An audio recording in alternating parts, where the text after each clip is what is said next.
사도행전 18장 9절부터 11절 말씀입니다. 밤에 주께서 환상 가운데 바울에게 말씀하시되 두려워하지 말며 침묵하지 말고 말하라. 내가 너와 함께 있으며 어떤 사람도 너를 대적하여 해롭게 할 자가 없을 것이니 이는 이 성 중에 내 백성이 많음이라 하시더라. 1년 6개월을 머물며 그들 가운데서 하나님의 말씀을 가르치니라. 할렐루야. 오늘 오후 예배 가운데 참여하신 여러분을 주님의 이름으로 환영하고 축복합니다. 오늘 이 시간 예배할 때에 주님이 우리와 함께 하시고 또 우리에게 우리 각자의 삶 속에 가장 필요한 말씀과 깨달음을 분명히 주실 줄로 믿습니다. 특별히 헌신을 다짐하는 1년 동안 우리 소양교회를 위해 헌신하실 우리 여전도 연합회 위에 하나님의 능력과 위로가 가득하시길 주님의 이름으로 축복합니다. 여러분 혹시 요즘 이제 젊은이들이 말을 줄여서 많이 말하잖아요. 혹시 마상이라고 들어보셨을까요? 마상 무슨 말일까요? 오. 저는 혹시 말의 얼굴 같다 해서 마상이 나올까 봐 걱정을 했는데 그쵸? 마음의 상처를 우린 마상이라고 부릅니다. 불에 데이면 화상을 입죠. 근데 사람에 데이면요 마음의 상처를 입게 됩니다. 그렇게 마상을 입은 우리는 그렇게 그 마음의 상처를 품고 살아가게 되죠. 근데 참 이게 화상도 흉터가 지고 참 그 흉터가 오래도록 남잖아요. 저도 몸에 보면 옛날에 다친 흉터가 여전히 30년이 넘게 지났는데도 여전히 제 몸에 흔적처럼 남아 있습니다. 그런데 이 마음의 상처도 참 쉽게 아물고 덮어지면 좋겠는데 그렇지 못하고 우리 많은 시간 동안 이 마상에 붙들려 사는 경우들이 있습니다. 그런데요, 하나님은 우리가 그렇게 마상을 입은 상태로 마음의 상처를 안고 살아가는 걸 원하지 않으시는 분이라는 거예요. 그렇게 상처가 있으면 위로해 주시고 덮어주시고 그 상처보다 더 큰 사랑 안에 우리가 살아갈 수 있도록 인도해 주시는 분이라는 것이죠. 여러분 그것을 믿으십니까? 하나님이 우리에게 그렇게 위로를 주시는데요. 아이러니한 건 그 마음의 상처를 누구한테 받는다 그랬죠? 사람한테 받아요. 사람한테 마음의 상처를 받았는데 하나님이 직접 위로해 주시기도 하지만 아이러니하게도 사람을 통해 그 사람에게 받은 상처를 위로받는 경우가 있다라는 겁니다. 그래서 오늘 말씀은 사람에게 받은 상처를 사람을 통해 위로하시는 하나님의 모습이 기록되어 있어요. 그래서 오늘 말씀을 보면서 말씀 가운데에 내 안에 여전히 남아있는 이 상처의 흔적이 또 마음의 상처가 하나님의 위로로서 또 내게 주신 사람들의 위로로서 붙들려지고 누려지는 저와 여러분 되시기를 주님의 이름으로 축복합니다. 오늘 말씀에 보면 이제 사도 바울이 고린도에서 사역을 하는 부분이 기록됩니다. 고린도는 이제 로마 다음으로 컸던 도시죠. 로마 황제를 숭배하는 본산이었고 그리스 아테네의 그런 수많은 이방의 우상신들을 섬겼던 우상 숭배의 도시이기도 합니다. 그리고 바로 이전에 바울이 있었던 아테네로부터는 80km 정도 떨어진 지역입니다. 사도 바울이 이제 아덴에서의 사역을 뒤로 하고 고린도를 향해 출발해서 걸어갔는데요. 아덴에서 사역이 성공을 하고 넘어간 게 아니었습니다. 짧게 말씀드리면 바울은 이전에 있었던 사역지들에서 다 배척당하고 핍박당하고 그곳에서 더 이상 사역을 할 수 없으니 옮겨왔던 시간들이 있었던 거예요. 그러면 자기 사역이 인정받지 못하고 옮겨 다녔던 바울의 마음은 어땠을까요? 기뻤을까요? 만족스러웠을까요? 아니죠. 상처받고 흠이 생기고 피를 흘리는 마음으로 정말 어려운 마음으로 그 사역지들을 옮겨갔던 것입니다. 그래서 이 바울의 마음이 어땠는지 고린도전서 2장 3절에 보면 바울이 자기 마음에 대해 이렇게 고백을 하는데요. 그가 이렇게 얘기합니다. 내가 너희 가운데 거할 때에 약하고 두려워하고 심히 떨었노라 라고 얘기합니다.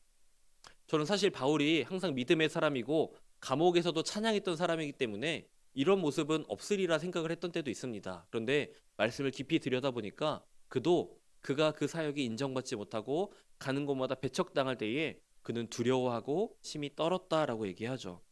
몸이 또 그 마음이 심신이 약해진 상태입니다.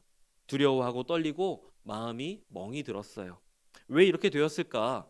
이전에 있었던 바울의 시간들을 되돌아보면 충분히 그럴만하다고 생각도 됩니다. 왜냐하면 사도 바울이 가는 곳마다 그 이방의 도시들을 돌면서 복음을 전하는데 어디서도 편하게 또 쉽게 복음을 전하지 받지 못했었거든요. 빌립보에서는 그가 누명을 써서 감옥에 갇힙니다. 그리고 매도 맞았어요. 지난주 목사님께서 3.1절 설교를 해주시면서 고문당하는 그 사람들의 모습에 대해 말씀해 주셨는데, 그 고문을 견딘다라는 게, 그 매를 맞으면서 정말 내 의지와 신념을 꺾지 않는다는 게 얼마나 어려울지 우리 스스로는 사실 당해보지 않았기 때문에 상상이 되지 않는 부분이잖아요. 그런데 바울도 마찬가지였다는 거죠. 감옥에 갇히고 예수 그리스도를 그만 전하라고 매를 맞았던 사람입니다. 그리고 데살로니가에 도망가니까요, 그쪽으로 피신하여 복음을 전하는데 불량배들이 둘러싸고 생명의 위협을 가하면서 또 사역을 방해합니다. 아, 여기서도 복음 전하는 일이 어렵구나. 또 떠나서 베레아까지 갔는데 그 먼 베레아까지 따라와서 또 사역을 방해하는 거예요. 그러다가 또 피신하여 아유, 더 갈 데가 있을까 하고 또 피신하여 아덴까지 갔는데, 아덴으로 떨어져 나와 복음을 전하는데 아덴, 그 아덴에서의 복음 전하는 사명은 잘 감당할 수 있었을까 하고 들여다보니까요, 아덴이 지금 우리로 따지자면 그리스의 아테네 지역인 거예요. 그러니까는 수많은 신화가 즐비한 그리고 가득한 그 도시에서, 학문과 철학이 가득한 지식의 중심지인 그 도시에서 바울이 참 진리이신 예수 그리스도를 전했습니다. 그러면 그 지식의 갈급함이 있고 토론하기를 좋아하는 사람들이 복음의 진리를 듣고 어떻게 했을까요?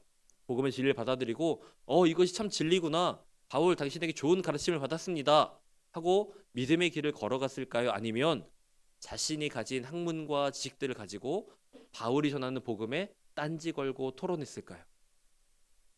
알 수 있는 것은 그들이 그렇게 긍정적인 모습으로 바울이 전하는 복음을 받아들이지 않았다는 겁니다. 바울이 복음을 전하면요, 자신들이 가진 지식과 철학적인 그런 모든 것들을 총동원해서 토론하는 거예요. 그러면서 받아들이지 않고 철학과 논쟁과 멸심한 그 바울을 향해 쏟아냈던 아테네 지역 사람들이었습니다. 그리고 그 사역에 아무런 열매도 없었다라는 거예요. 마음은 무너지겠죠. 멸시와 조롱만이 남아있고 그 마음은 상처만 남았습니다. 이렇게 몸과 마음에 고달픈 눌림을 가지고 또 도망치듯 고린도로 향했던 거예요. 상처받고 아파하는 바울입니다. 그런데 분명한 것은 하나님이 그 바울을 홀로 또 버려두지 않으셨다라는 겁니다. 바울을 향한 하나님의 특별한 위로가 찾아오는데, 그것이 무엇이냐면 고린도에서 만났던 평생의 동역자가 되었던 브리스길라와 아굴라였습니다.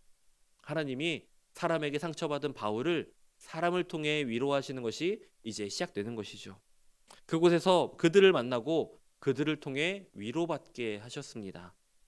그런데요, 이 바울을 만났던 브리스길라와 아굴라, 바울에게 위로가 되었던 그 두 부부도요, 이 고린도로 오는데 사연이 있었습니다. 무엇이냐면 이들은 원래 본도 로마 출신이었습니다. 그런데 그곳에서 예수 그리스도의 복음을 전해 듣고 이제 그리스도인이 된 거예요. 신앙을 갖고 그리스도인으로서 살아갈 것을 결단하고 살아가는데, 황제의 명령으로 그 땅의 그리스도인들, 유대인들이 다 추방을 받게 됩니다. 그래서 삶의 터전은 흔들리고요, 가진 재산은 다 빼앗기고 내려놓고 내쫓기게 된 거죠. 그리고 그렇게 쫓기듯 고린도로 와서 먹고 살기 위해 천막 만드는 일을 하고 있었던 브리스길라와 아굴라였습니다.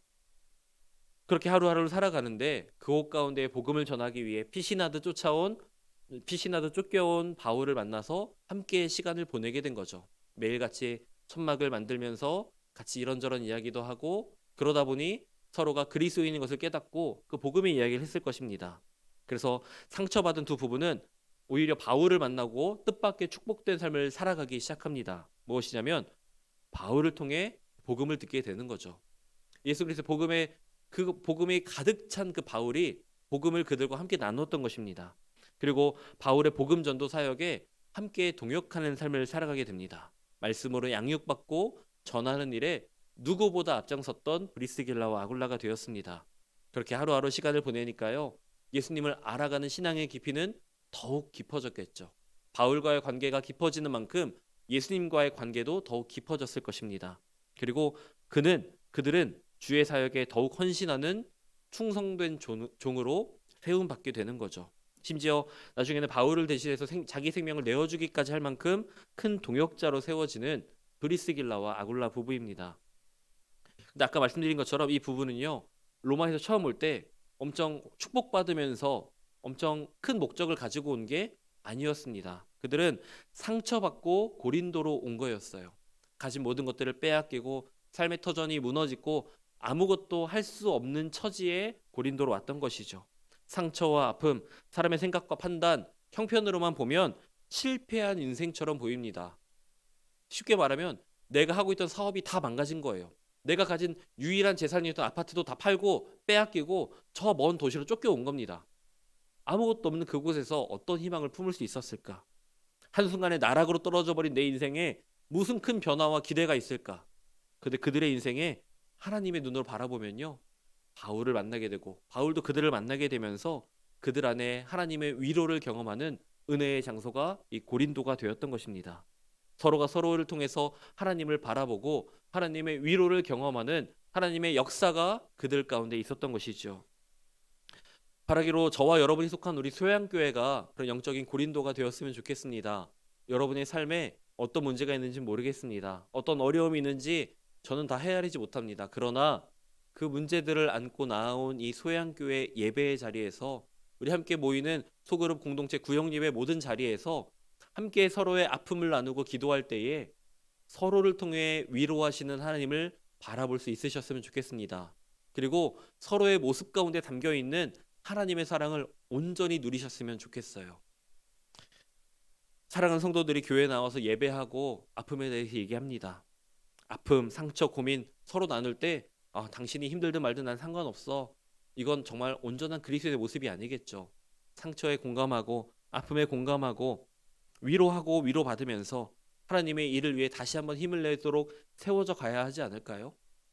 옆 사람이 힘들어서 무너지면요, 중요한 것은 당장에 내 문제 같지 않아 보였을지 몰라도 그 사람을 통해 또 다른 사람이 힘들게 되고 또 다른 사람이 무너지게 되고 그러다가 결국 심한 경우에는 교회가 무너지는 경우도 보았기 때문입니다. 그러니 우리는 우리의 공동체가 영적으로 회복되는 공동체라는 것을 믿음을 가지고 바라보고 나아가야 할 것이고 또 그 기대를 가지고 하나님께 맡겨드리는 기도 또한 필요할 것입니다. 사도 바울이 무너져 있을 때 브리스길라와 아굴라 부부를 붙여주셨고 또 그 부부가 무너져 있을 때 사도 바울을 붙여주시면서 서로가 서로에게 좋은 영향으로 복음의 시너지를 가지고 그들이 회복되고 다시 세워졌던 것처럼 우리 교회가 우리 모임이 그래야만 하는 것이죠. 우리 눈에는 보이는 게 없고 느껴지는 게 없고 답답합니다. 아무것도 그들의 실정, 삶에 실제적으로 달라진 것은 없었어요. 그러나 믿음의 위로와 하나님의 위로를 경험하면서 그들은 복음의 사람으로 더욱더 굳건하게 세워져 갔던 것이죠. 아무것도 없는 것처럼 보여도 믿음의 끈을 붙잡고 끝까지 복음의 씨앗을 뿌리면서 주의 길을 갈 수 있는 사람으로 세워져 갔던 것입니다. 여러분, 한자에 보면 그 사람 인자 있잖아요. 사람 인자가 어떻게 되어 있죠? 그냥 딱 막대기 두 개가 서 있는 게 아니라 서로 이렇게 기대어서 서 있죠. 사람이 어떤 존재인지에 대해서 많은 설교에서 예화로 나왔던 이야기인데요. 사람이 혼자서는 살 수 없고 서로에게 의지하고 기대서 서로를 통해서 힘을 받고 위로받으며 살아가는 존재가 사람이라는 것입니다. 서로를 통해서 배우고 성장하며 살아가도록 하나님은 우리를 인도해 가시는 거죠. 성경에 보면 많은 인물들이 그랬습니다. 모세가 그의 아내 리브가를 만나면서 그렇게 변화와 새 힘을 얻었고요. 우리 다윗도 힘든 시간이 있었지만 그의 친구 요나단을 통해서 많은 위기를 극복하게 되고 또 그 믿음 가운데 살아갈 수 있게 되었던 것이죠. 하나님은요, 하나님이 일하시는데 사람을 통해 또 만남을 통해 그런 위로를 얻고 도전을 얻도록 우리에게 길을 열어주시는 분입니다. 낙심하고 무너져 있을 때 하나님의 인도하심을 경험할 수 있도록 우리 옆에 이미 많은 사람들을 붙여주셨어요. 옆에를 둘러볼까요? 옆에 앉아있는 권사님이, 우리 집사님이, 우리 장로님이 내게 붙여주신 그런 사람이라는 거예요. 때론 내 생각이 복잡해지고 내 상황이 어려워지고 기도조차 나오지 않는 순간에 나를 위해 기도해 준 사람, 바로 내 옆에 있는 사람입니다. 이 옆에 있는 이분이 나를 위해 기도해 주면서 나를 위로해 주는 것이고 내가 내 편이 아무도 없다고 느껴질 때마다 하나님은요, 그 사람을 통해 내가 기도하게 하시고 나를 위해 기도하게 하시고 내가 위로받게 하시고 내 삶을 다시 세워가시는 줄로 믿습니다. 하나님이 옆에 있는 분들을 통해 우리의 삶을 세워가신다라는 거예요. 서로 의지할 힘을 북돋아주고 서로 힘을 얻고 주고받는 이 관계가 얼마나 아름답고 귀한지 분명히 기억하셨으면 좋겠습니다. 그런데 중요한 것은 그렇게 우리가 좋은 만남을 이루는 것만으로 끝나면 될까요? 그냥 나 이 사람 좋아, 나 이 사람이랑 같이 있으면 행복해, 이걸로 끝나는 걸까요? 아니요. 앞서 말한 만남이 복된 만남이 될 수 있었던 이유가 있는데 그것이 무엇이냐면 그들이 브리스길라와 아굴라 그리고 바울이 함께 그렇게 서로의 진정한 위로가 될 수 있었던 이유는요. 생업을 같이 하면서 매일매일의 치열한 삶도 살아가지만 그들이 진짜 행해야 될 본업이 무엇인지를 그들은 잊어버리지 않았다라는 것입니다. 무엇일까요? 매일매일 텐트를 만들다가 그들이 꼭 잊지 않고 했던 것은 복음을 전하는 일이었습니다. 사도행전 18장 4절을 말씀해 보면요. 이렇게 기록을 합니다. 읽지 않았는데 거기 보면 안식일마다 바울이 회당에서 강론하고 유다인과 헬라인을 권면했다라고 얘기합니다. 무슨 얘기냐면 일주일 내내 그들은 천막을 만들면서 정말 그 생계를 유지하기 위해 그 사역을 온전히 이루기 위해 정말 부더니 치열하게 살아왔습니다. 그렇게 살아가고 나서 안식일이 되면 바울은 내가 뭐 하는 사람인지 잊어버리지 않았다는 거예요. 내가 텐트 만드는 사람으로 끝나는 것이 아니라 내가 텐트 만드는 사람으로 그냥 마무리되는 것이 아니라 텐트 만드는 건 내 복음 전하는 사명을 위해 필요한 과정일 뿐 진짜 필요한 복음 전하는 사명을 잊지 않았다라는 거죠. 안식일마다 회당을 찾아가 강론했습니다. 유대인과 헬라인들에게 찾아가 예수 그리스도의 복음을 전했습니다. 주님의 복음을 전하는 일, 하나님의 몸된 교회를 세우는 일이 내가 진짜 할 일이라는 것을 잊어버리지 않았던 것이죠. 그리고요, 그 사역에 바울만 혼자 했느냐? 아니요. 브리스길라와 아굴라가 항상 함께 했던 것입니다. 그렇게 바울과 함께 고린도에서 교회를 세울 때 이 두 부부가 서로의 힘이 되어서 서로의 의지가 되어서 귀한 일들을 감당했던 거예요. 그리고 1년 6개월의 그 고린도에서 사역이 마치고 그 다음에 이제 에베소로 향하게 되는데요. 그때도 이 브리스길라와 아굴라가 그 길을 함께 떠나기 시작합니다. 이전의 삶의 터전을 잃고 고린도로 왔기 때문에 텐트를 만들며 천막을 만들면서 이제 새로운 삶의 기반이 다져진 것 같은데 그것을 뒤로하고 바울을 쫓아 복음을 전하러 갔던 거예요. 그리고 또 거기서 교회를 세우는데 그게 우리가 알고 있는 에베소 교회가 되는 겁니다. 선교의 중심이 되었던 그 복음 전하는 일에 가장 귀하게 쓰임받았던 에베소 교회를 또 그들이 세우게 되었던 거예요. 교회가 세워지는데 열과 성을 다했고 아름다운 열매가 그곳 가운데 맺히게 되었습니다. 여러분, 만남이 끝이 아닙니다. 좋고 만나서 밥 먹고 떠들고 이야기하고 그냥 즐거운 만남으로만 끝나는 것이 아니라요. 그 만남 가운데 우리가 잊지 말아야 할 것은 그 만남 가운데 꼭 나눠야 하는 얘기가 뭐냐면 나에게 말씀하신 하나님의 사명이 무엇인지 또 내게 주신 비전이 무엇인지를 나누면서 함께 기도하고 그 사명과 우리에게 주어주신 복음 전하는 사명의 본업을 이루는 것을 우리가 잊어버리지 말고 살아야 하는 것이죠. 서로의 만남이 힘이 되고 격려가 되고 위로가 되고 주님의 뜻을 감당하는 통로가 되면서 서로가 서로에게 힘이 되어줘야 됩니다. 그러면 그렇게 살아가기 시작하면 처음에는 느껴지지 않을지도 몰라요. 그런데 우리 모임이, 우리 공동체가, 우리 예배가 진정 하나님의 위로가 될 것이고요. 주님의 사랑을 경험하는 통로가 될 것이고요. 그렇게 우리가 세상 가운데 그리스도인으로 살아갈 새 힘을 얻는 귀한 관계와 만남이 우리 소양교회가 된다라는 것입니다. 혼자서는 안 됩니다. 빨리 가려면 혼자 가면 빨라요. 그런데 길게 가기 위해서는 꼭 함께 가는 사람이 필요합니다. 멀리 가려면, 끝까지 함께 가려면 함께하는 동역자가 있어야 되는 것이죠. 나 혼자서는 감당할 힘이 없기 때문에 나 혼자서는 이 길을 온전히 갈 수 없기 때문에 주님이 우리를 그냥 집에서 혼자 성경 보고 말씀 보고 예배드린 사람이 아니라 교회로 모이게 하신 거예요. 서로가 서로에게 의지할 존재가 되고 서로에게 힘이 되고 위로가 되면서 내 믿음이 흔들릴 때는 내가 저희에게 기대서 내 믿음을 얻게 되고 저희의 믿음이 흔들리면 또 내게 기대서 위로를 얻고 믿음의 길로 나아갈 수 있도록 우리를 하나의 에클레시아 공동체로 교회로 세우신 것이죠. 서로 위로하고 격려하며 주님이 걸어가신 그 길 너희가 잘 따라와야 돼. 혼자 오지 말고 같이 두 손 꼭 잡고 걸어와라고 우리에게 말씀하시는 것입니다. 하나님의 은혜와 사랑 안에서 이 하나됨을 기억하고 세워지는 저와 여러분이 되시기를 주님의 이름으로 축복합니다. 만남을 통해 사람을 위로하시고 또 같이 일어서게 하시는 하나님이십니다. 그리고 주님은요, 그렇게 좋은 만남을 주시는 것뿐만 아니라 약속의 말씀도 우리에게 주십니다. 사도행전 18장 5절에 보니까요, 바울의 모습이 이렇게 기록됩니다. 바울이 하나님의 말씀에 붙잡혀 유대인들에게 예수는 그리스도라 밝히 증언하니라고 기록합니다. 바울이요, 말씀에 붙들려서 예수님을 전했습니다. 그냥 좋은 만남의 관계로서 마음이 위로받은 것이 끝난 것이 아니라 그에게는 분명한 하나님의 말씀이 심겨졌고 세워져 갔다라는 거예요. 그러니까 그는 성령이 충만해져서 복음 전하는 일에 다시 한번 매진할 수 있었습니다. 그런데 유대인들은요, 바울을 배척하는 거예요. 바울, 너 회당 들어오지 마. 네가 전하는 예수 우리 관심 없어. 썩 꺼져. 그러니까요, 바울이 이렇게 얘기합니다. 6절 말씀에 보니까 너희 피가 너희 머리로 돌아갈 것이요 나는 깨끗하니라.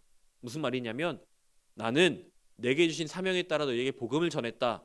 내가 알려줄 수 있는, 내가 할 수 있는 일은 다 했어. 너희가 거절한 거야. 그러면 이제 너희 피가 너희에게 돌아갈 것이다. 너희가 선택받은 민족이라 해서 복음을 전했지만 너희가 듣지 않은 거야. 그러면서 뭐라고 하냐면 그 이후에는 이방인에게로 가리라 합니다. 그 복음이 처음에는 선택받은 민족이라고 하는 유대인들인 너희에게 그 복음을 전했지만 너희가 듣지 않았으니 이 복음의 열매가, 이 생명의 길이 이제는 밖에 있는 너희가 그렇게 멸시하고 천대하는 이방인들에게 갈 것이다. 저 이방인들에게 구원의 복음이 흘러갈 것이라고 바울은 이야기하는 것입니다. 말은 이렇게 하지만 바울의 마음이 어땠을까요? 자기 민족인데 그 같이 함께 구원받기를 원하는 마음으로, 그들의 생명이 구원받기를 원하는 주님의 마음을 품고 복음을 전했는데 그 말을 들어주지 않는, 그를 배척하는, 그 복음의 진리를 따르지 않는 그 백성들을 보는 바울의 마음이 어땠을까요? 결코 편할 리가 없었죠. 너무 아팠을 것입니다. 그리고 캄캄해졌겠죠. 아, 여기서도 안 되는구나. 저기서도 복음을 배척하고 이들도 배척하고 이 유대인이라는 존재들은 정말 복음을 받아들이지 않는구나. 너무 마음에 낙심과 절망이 찾아왔을 것 같습니다. 빌립보에서도 데살로니가에서도 또 베레아와 아덴에서도 오래도록 사역하지 못하고 그 복음 전하는 일이 너무나도 힘들었는데 여기서도 그렇구나. 그런 실망감도 찾아왔겠죠. 근데 그런 실망으로, 그런 낙심으로 기도하는데 하나님이 오늘 말씀으로 그의 마음을 어루만져 주십니다. 우리 9절과 10절 말씀을, 통역책 아직 덮지 않으셨죠? 우리 9절 10절 말씀 같이 한번 읽어보도록 하겠습니다. 시작. 밤에 주께서 환상 가운데 바울에게 말씀하시되 두려워하지 말며 침묵하지 말고 말하라. 내가 너와 함께 있음에 어떤 사람도 너를 대적하여 해롭게 할 자가 없을 것이니 이는 이 성중에 내 백성이 많음이라 하시더라. 아멘. 이 말씀을 딱 듣고 어땠을까요? 아, 하나님이 나와 함께 하시는구나. 그 아픔들, 상처들 싹 씻어줬을 거예요. 이 고린도에 구원받을 사람이 많다. 너 계속 사역해라. 너에게 주어진 일이 아직 끝나지 않았다. 그렇게 낙심하고 절망해서 주저앉아 있을 때가 아니야. 맡겨진 일을 계속해야지라고 말씀하시는 것처럼 생각이 들었습니다. 내가 사역을 해야 될 이유, 내가 감당해야 될 이유, 그것이 무엇인지를 이 말씀을 통해 붙들게 하시는 것이죠. 사방이 어려워 뜻대로 일이 풀리지 않는 것 같아도, 우리에게 막힘이 있는 것 같아 보여도 주님이 함께하고 계시는구나.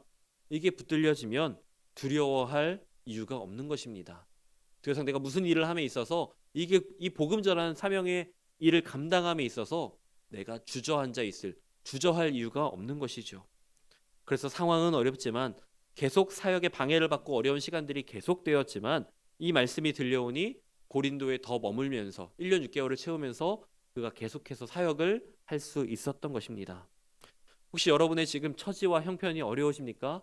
그저 예배 시간, 이 예배 자리, 이 자리에 겨우겨우 자리를 채우고 앉아서 일주일에 1시간, 2시간 앉아있는 것으로 신앙생활의 전부를 채우고 있진 않으십니까? 그리고 너무 힘든 문제가 있어서 기도하려고 하는데 기도조차 나오지 않아 내가 정말 이 신앙생활을 계속 이어가는 게 맞는 걸까 고민 중에 있으십니까? 또 두려움과 좌절감으로 누구에게 말하지 못한 채 끙끙 앓고 있는, 정말 속이 썩어버릴 것 같은 이 마음 가지고 주님 앞에 나아가고 계신가요? 여러분 안에 나와 함께 하시는 주님이 붙들리셨으면 좋겠습니다. 그 마음을 모른 채 하지 않으시고 그 마음을 돌보아 주시며 그 마음의 위로로서 함께 하시는 주님, 내가 너와 함께 한다, 두려워하지 말라, 너에게 맡겨진 그 사명에 집중해라 말씀하신 주님의 음성에 귀 기울여 나가셨으면 좋겠어요. 하나님이 함께 하심과 인도하심이 믿어지면요, 새로운 한 걸음을 내디딜 수가 있습니다. 홍해바다 앞에 섰던 그 이스라엘 백성들이요, 하나님의 말씀으로, 하나님의 권능으로 그 길이 열리니 그 길을 걸어나가지 않습니까? 또 풍랑 가운데 있던 예수님의 제자들이 두려워하고 있는 데에 예수님 말씀이면 잠잠해지는 그 그 호수를 우리가 바라보게 되잖아요. 그게 무엇이 문제일까요? 내 눈앞에 있는 홍해바다와 거친 파도가 주님이 내 안에 함께 계시면 문제가 되지 않는다는 겁니다.